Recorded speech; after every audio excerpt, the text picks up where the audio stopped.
Dinagsa ng napakaraming benepisyaryo ang medical mission o libreng gamutan handog mula sa Provincial Government of Quezon sa pangunguna ni Governor Dr. Helen Tan kasama si Vice Governor Third Alcala.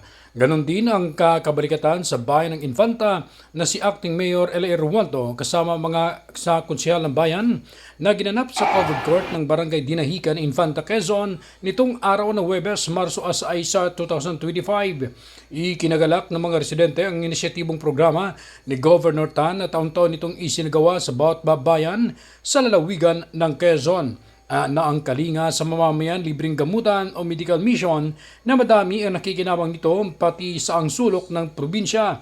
Ang naturang programa ay may layuning makapagbigay ng libreng serbisyong pangkalusugan sa bawat mamamayang Quezonian.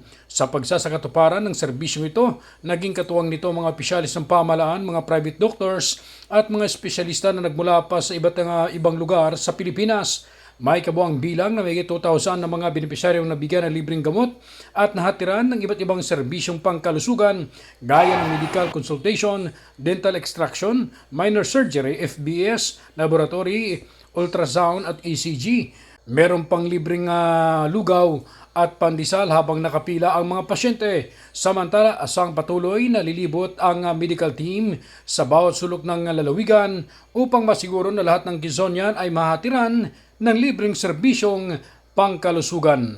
Ronda balita mula sa lalawigan ng Quezon, ako si J.R. Narit, naghahatid ng malagang impormasyon at balitang totoo.